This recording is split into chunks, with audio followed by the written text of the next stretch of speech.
Selamat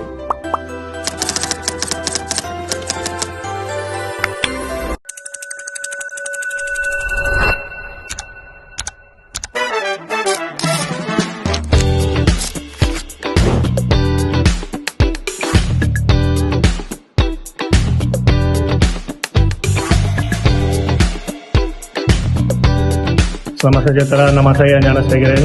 Saya berasal daripada Sungai Petani Dab. Tujuan saya datang untuk ini untuk mengimprovekan my basic skill.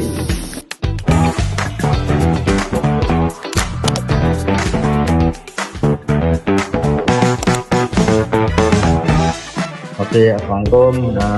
Nama saya Muhammad Fahmi bin Ahmad. Asal daripada Bukit Dajam, Kepala Batas. Untuk tujuan join SP ni untuk meningkatkan skill.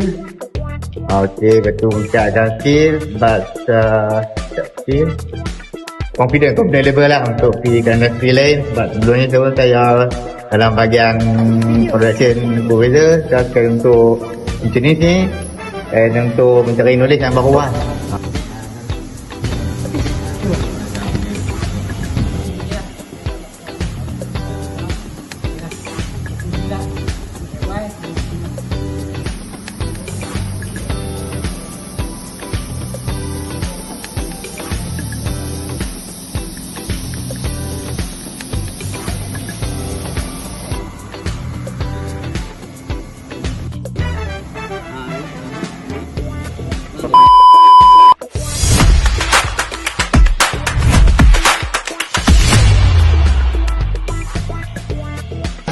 Describe SIP dan 3 perkataan.